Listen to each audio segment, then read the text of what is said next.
Hi, everybody. Dion Major here, CEO of Inside Sales by Design, as well as salesclass.ai. And thank you for joining our podcast, Universal Sales Truths. We started this podcast to share stories and journeys of universal sales truths, meaning what was true to forge a relationship with clients in the past. It was true in the past and will be true today and will be true tomorrow. And so we're bringing guests to you and speakers that have amazing backgrounds and experience to share pieces and parts of their journey and their stories. And we know that you will be inspired and you will learn something and hopefully get some folks to connect with as well, and broaden your circle and your network, because that's what this life and world is all about, are the human connections we make at the end of the day. So thank you so much for joining us today. Thank you for listening to the Universal Sales Truth podcast.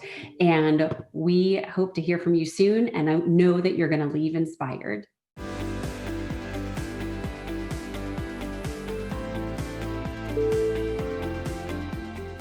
Hi, everybody. Dion Major here, Inside Sales by Design. And I'm so excited to be joined by Sara today. And for our Universal Sales Truths podcast, you are going to love this episode. I say it every time, but it's so true. There's so much great stuff and great people with great stories and great information to share with us. And so, Sara, thank you so much for joining us today. We really appreciate it. Thanks so much for having me, Dion. I'm excited to be here. Thank you. So we're going to dive right in. And most people that are familiar with me and Inside Sales by Design, or just me in general, like let's get down to it and down to brass tacks. And so we always kind of jump right in. So tell us a little bit about you, Sara, and and you and I were talking a little bit before, right? But tell us some of your story and your career progression. Sure. So I started in inside sales at IBM. Yes, I know we both share that passion. So I actually ended up in sales by accident. I hate when people say that, but it really was true for me. So I worked in marketing. I have a master's degree in writing and communication. So I worked in a marketing job at a local newspaper in Pittsburgh, where I'm from. That was the first thing I did out of graduate school. And my boss there had a connection to a woman at IBM who was a global sales executive.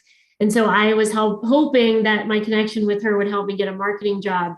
And when I interviewed with her, she wanted me to take a sales job. And she was so insistent that she wouldn't refer me unless I tried it. So I didn't have much of a choice because I really needed to change my income. And so I took the inside sales job that fortunately I was offered on a team at IBM. And I just fell in love with sales. And so I did well on that team. And I was at IBM for about 2 years, and then went to a startup called ClickTail, which is now owned by a company called Content Square. And then I went to LivePerson and did kind of the whole public facing company thing.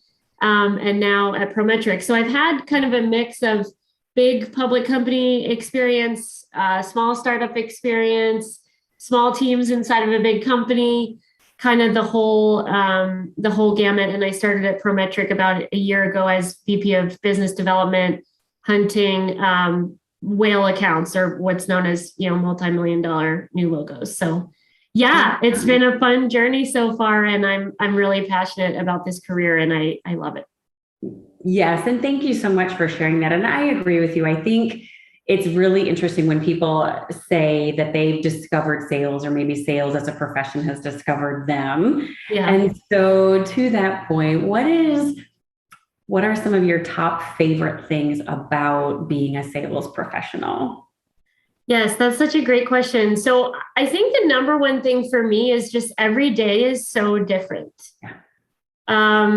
It was quite different, obviously, when I was traveling. I was on, I used to be on 60 or 70 planes a year in some of my jobs at startups, which was really nuts. But again, every day was different. I was meeting new people. Some days I was at a conference. Some days I was writing a proposal. Other days I was doing research. And it's much the same now, even with the lower degree of travel.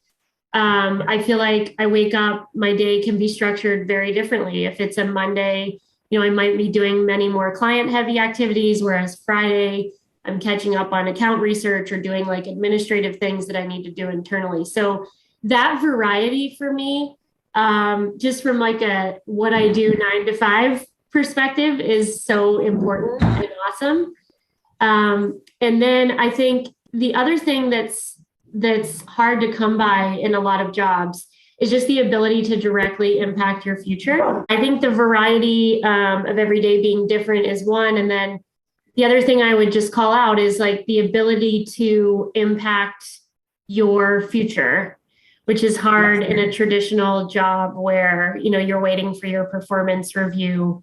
And you have to, ask for a raise once a year and ask for vacation days once a year. I mean, sales is based on your performance. So 100%. The only metric is the scoreboard. So that I am a very, very competitive person. And so I actually struggled. I felt constrained in those very traditional jobs because I felt like there's nowhere for me to go. I wanted that growth. And then I think the other thing is just the ability to really impact an organization. I mean, I can look back at parts of my career and say, like, I changed the strategy of that organization's e-commerce platform or influenced a leader to make a really, really important strategic decision. So I think, there's very few jobs where you have the opportunity to do those things.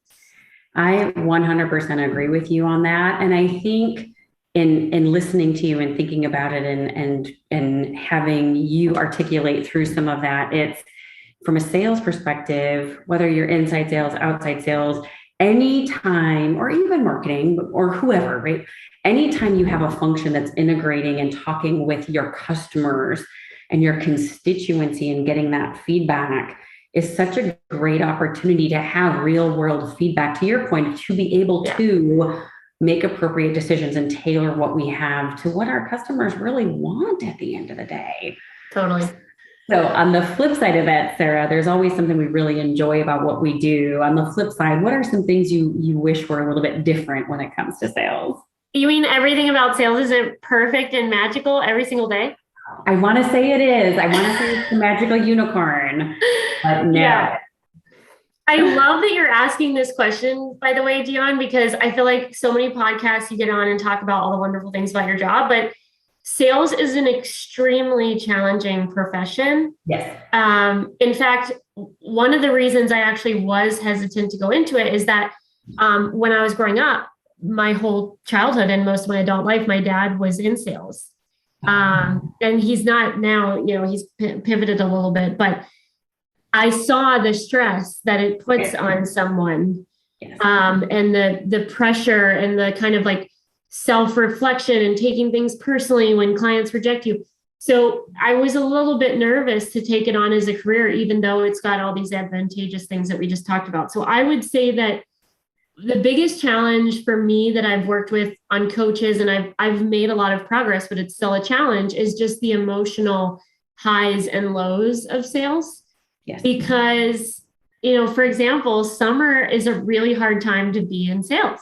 Yeah. It's like your clients are away, you're trying to accelerate things. You still have the same metrics that you're measured on, but everybody else is going on vacation. Yeah. And so you have to motivate yourself day in and day out. And one of my favorite sales books, it's so cheesy. I guess some people don't think it's cheesy, but it's The Greatest Salesman in the World by Og Mandino.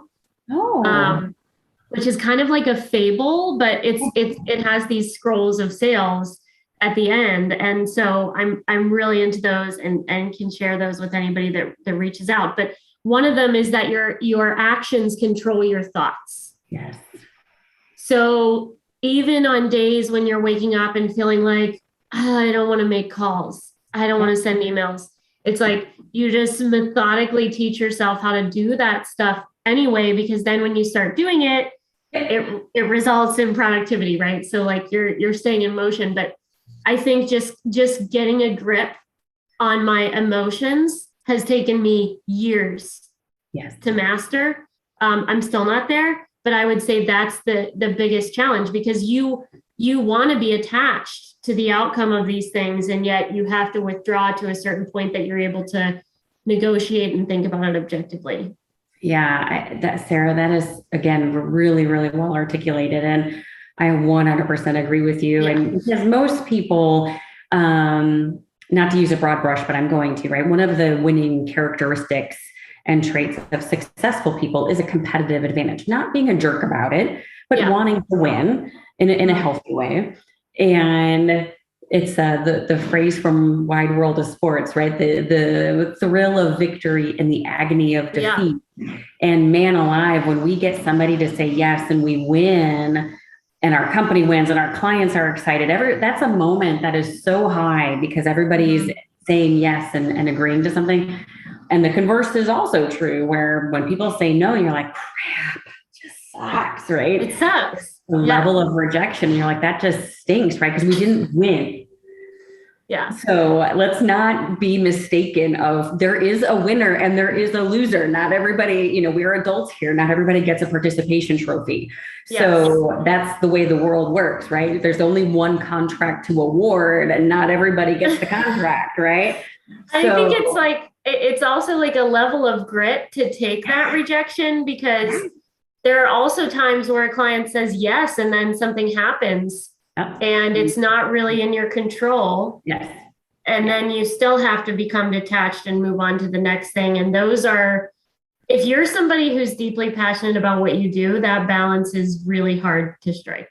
It is. I agree with you. And I think to your point of processing the emotion, it's almost, there's a couple step process that we all have to take where it's like, hey, just take a moment and enjoy the victory, right? Or process through the defeat. And then what, right? And then how do we approach those situations with grace, right? To your point, when you think you've got the verbal and yep, you're going to move forward, and then poof, something happens. And sometimes we know what it is and sometimes we don't, right? And then we have the opportunity to show up and be super graceful and say, wow, I really hope our paths cross again in the future. While we're like biting our tongue and, not saying all the things. Yeah, it's a challenge. It is a challenge. Well, good for you. And thanks for bringing that up, because I think it's instrumental. And I think it's something that people don't always think about when they think about sales, right? They think this high flying, everything's great. And it's like, no, this is work. It's a level of work that I think a lot of people don't understand. Yeah. I think it's just showing up and being there over and over and committing to yourself. And I think you brought up a great point about like wanting to win in a healthy way. I'm still working on that, Dion. Sometimes I want to win in an unhealthy way. Totally.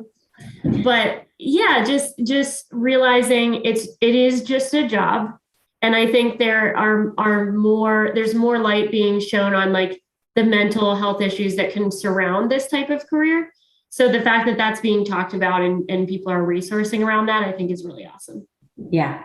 I would agree with you on that, right? It takes a level of grit and resiliency to get up and be able to step into the ring, step into the fray, whatever verbiage you want to use with that, and be able to go, hey, we're gonna talk, we're gonna negotiate, we're going to talk through some of these things. And it's at the risk of being aggressive with it, it's verbal warfare in certain cases, right? And so absolutely. And we do not live in a world that is as edgy as it used to be, right? So that's probably the nicest way I can say that. So I think we live in a world of comfort where it's like, oh no, you don't have to wait a week or sit through commercials. You can stream things, right? Yeah. So we live in a very comfortable world here, and we're very blessed for it. Don't get me wrong.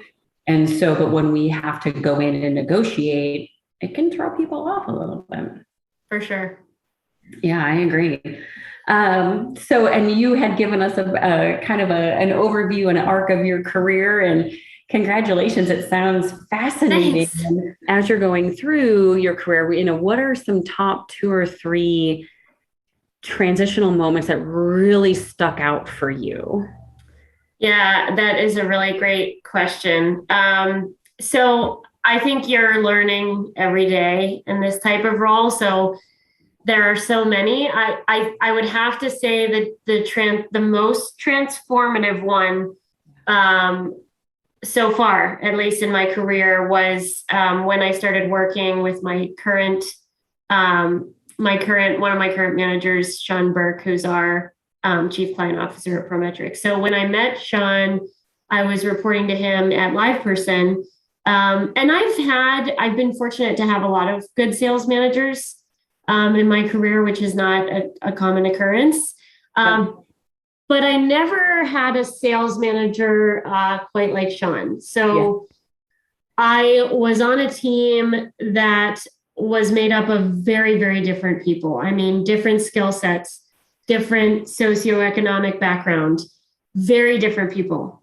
Some of us were highly, highly competitive. So it could have easily become a culture of like dog eat dog. We're all going to be against each other, and we're not going to help each other. And so watching Sean be able to create not only an environment where we helped each other, but where we wanted to be collaborative and see each other succeed is a very rare thing to achieve. Many sales managers will actually try to pit their team against each other to get more competitive, nature out of them. And I think Sean understands sales in a very deep, almost philosophical way.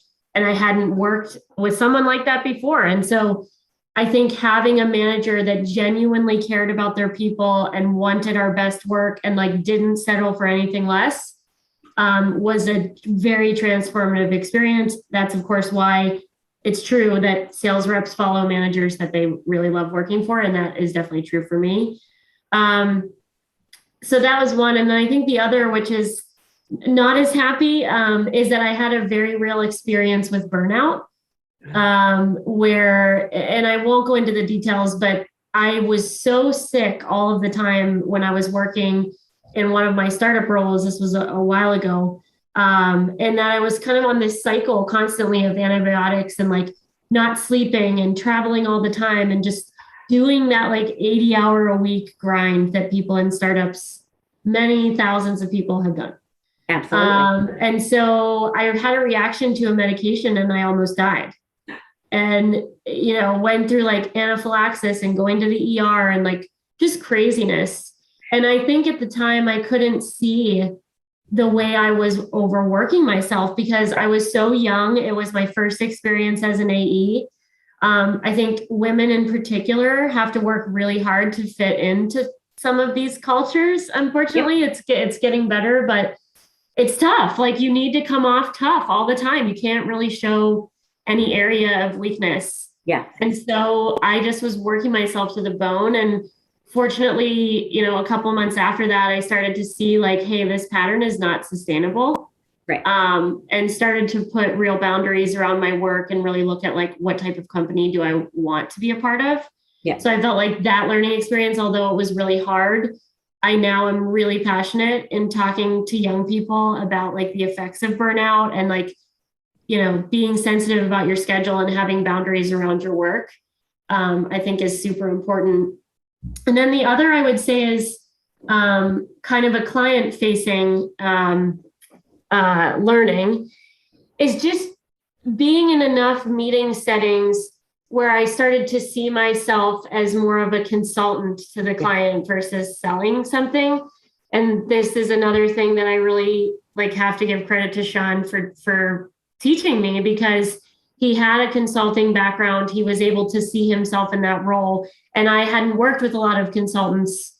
I had mostly met salespeople. So that mental shift and being able to feel like I'm helping my client figure out this problem versus I have to go in and sell them this solution, like just the mental shift of that really changed my entire sales process.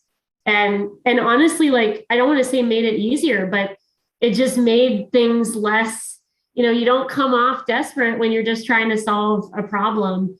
And I think just having those experiences of shifting my perspective, which again happened over time and through coaching with many people and managers. But I remember being in a really specific meeting with a CEO where I changed the way I presented something. And then during that same meeting, the CEO actually asked me what he should do. And that had never happened to me before. And I thought, now they actually see me as somebody who they want my opinion, and they want kind of like my stamp on what they think they should do with their technology. So that was pretty cool. Those are three amazing moments. And I think, to reiterate, what I heard you say was definitely number one is leadership. Yeah. And I'm a firm believer that leadership it all starts and ends with leadership, good or bad. And we've all had good and bad leadership, and we've all been a good and bad leader. Yeah. Right. And so that's kind of where the whole grace comes in that says, okay. But to your point too, it's as a professional, we get to decide where we work and who we work for and who we work with, right? So it's kind of, we have to have our own formula for success, and what does it look like? And to your point, when you're going to go and interview, what type of leader do you work well with? And so that is such a great example. And for those of you that don't know Sean Berg, number one, definitely connect with Sara. And number two, definitely connect with Sean. I would agree. Yeah. And I think, calling out the overworking, and I think I'm so sorry to hear about your experience. Most importantly, thank you for sharing. And I think it's that balance at the end of the day, and being able to set appropriate boundaries. It doesn't mean we don't do certain things. It simply means that here's kind of where things start and stop. And in the world of startups, there is no. It's very blurry. Yeah. And so you have to kind of inject some certainty for yourself and your team into that, right? And putting some of those boundaries in. And so and I think the third piece that you are talking about, and I just blanked on it. Oh my gosh. Consulting, like being a consultant versus being a salesperson. Yeah. Yes. Yeah.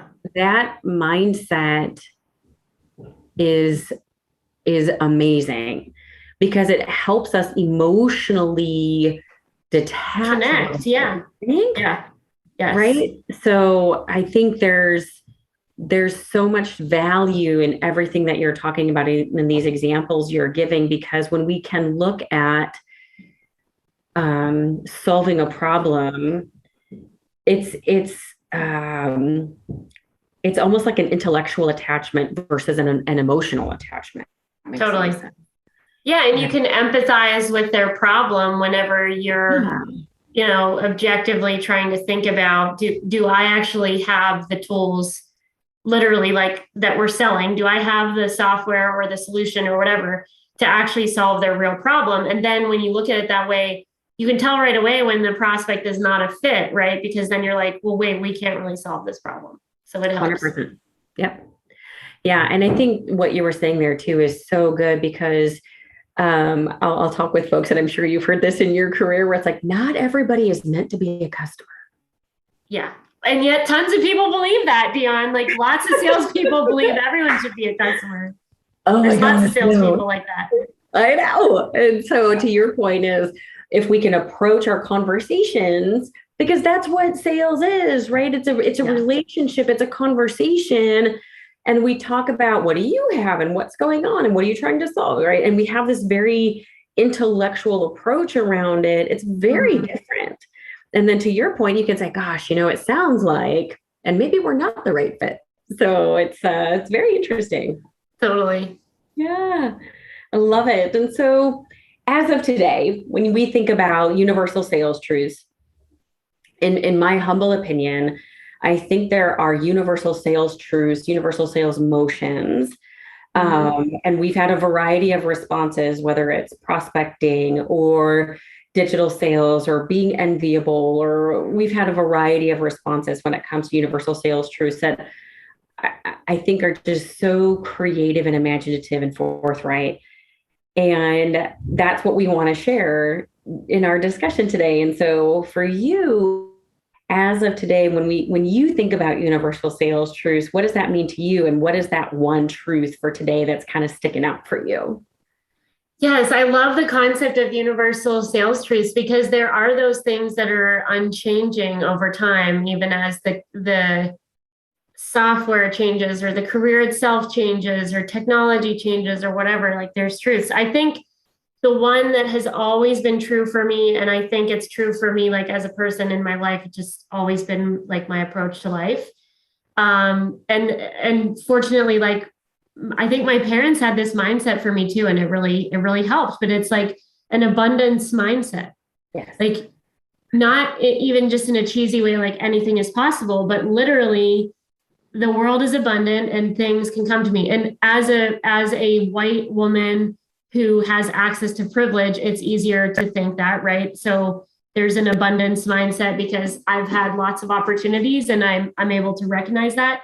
But I also think that anybody can come to their work and their life with a mindset that is, there are all sorts of possibilities out there for me.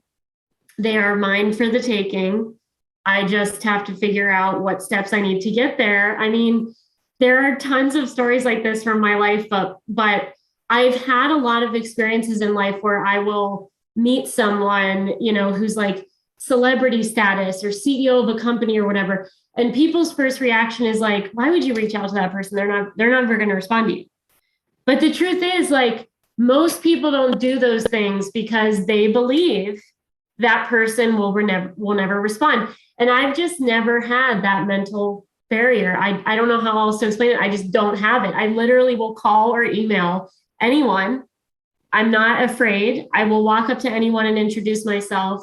I don't have fear around hierarchy and status and what's for me and what's not for me. I just believe a lot of things can come to me and I just have to go get them and figure them out. So I feel like when you approach sales with an abundance mindset, and that is your universal truth, then you will perform as such because you believe that things are possible. And, your beliefs are going to influence how you work every day and how you interact with clients. People can hear the sound of a smile even when you're on the phone. 100%. So I feel like that's a big one. The other one is just like, in terms of approaching a negotiation, and this has been a harder one for me to learn, but I really think it's true, is instead of approaching it like, and I've studied negotiation a lot and done like certifications in it and things, and I'm still learning, but instead of approaching it like, how can we go to the table and get what we need to get and make sure we don't give up a bunch of stuff to them, changing your approach to like, let's meet at the table and let me shut up and figure out what's important to them and just let them talk. And like, if they raise an objection or say, we don't want to pay for XYZ, or we don't want a termination for convenience, many sales reps, and me included, I used to react like this. We get nervous and we're like, oh, now I need to go figure out how to solve for this problem. Versus saying, well, why are you interested in a termination for convenience? What's that about for you? Like, peeling the onion back and saying, what makes you ask that question? And then figuring out maybe there's something we can give that now meets their real need and we don't have to give the termination for convenience. So like, again, with shifting my mindset that negotiation is not an antagonistic activity. It's like, we're coming together at the table to figure out the best thing for both parties. So that's another, I think that's a universal truth, no matter what you're selling. Yeah, I 100% agree with you, Sarah. And I think I'm a huge fan, and I agree with you on the abundance mindset. And I think the abundance mindset is the exact opposite of a fear-based mindset, right? And scarcity. And so the more we truly believe that, yeah, this is good, the outcome may not be what we want, but I think if we're afraid of something, it stops us from even trying. Yeah. And that is true failure, right? So I agree with you. And then having the mindset that says, yeah, anything is possible. Here's the work I need to do in order to, right? That's, I think, the other half of the coin with that. So I love what you're saying about that and the abundant mindset. And again, shoot for the stars, right? Or shoot for the moon, land on the stars, right? And then I agree with you too, where, it's being able to move forward, and just what you're talking about is so key and so important. And I know people are getting a lot of value out of it. So thank you for sharing. My pleasure. It's true. So true. What is the best way for folks to get in touch with you? Oh, I am very active on LinkedIn, so that is always the best way. I do occasionally mentor folks or help people with things. So the best thing to do if you send me a LinkedIn message, because I really get a lot of them, is to say, hey, this is why I'm looking to connect, or this is what I really would love your perspective on. Those are the best messages that I get, and it helps me figure out, do I have bandwidth, and is this an area of expertise that I can really help? And then I can always recommend someone else in my network if it's not a fit for me. So happy to connect there. Love it. And it kind of goes back to the second truth you were talking about, which is just bring it to the table. Yeah. Right? And so I agree with you. Sometimes people get nervous around negotiation, but again, it's all about conversation. It's all about a relationship. It's all about seeking to understand, right? Yeah. Before we say yay or nay. So I love that. So Sara, you are so amazing. And thank you so much for taking the time today. Thanks. So really appreciate it. And so I encourage everybody who's listening, connect with me, connect with Sara. We're all, in the proverbial world together. So anything we can do to help each other, we're all in. Thanks for joining for another episode of our podcast, and make sure you subscribe so you get notifications and all that good stuff. And we will chat with you soon. Thanks, Dion. Thanks for having me. Thank you. Thank you so much for joining us today for the Universal Sales Truth Podcast. Please make sure that you subscribe to our podcast so you're notified of updates. You can also find this content on the Inside Sales by Design YouTube channel. So make sure you take a look at that. It'll also be in the salesclass.ai platform for you and your teams. And please make sure to reach out and connect with myself and the speaker you heard today individually. We look forward to seeing you again soon, and contact us if there's anything you specifically want to hear or know about. Thank you so much, and enjoy your day.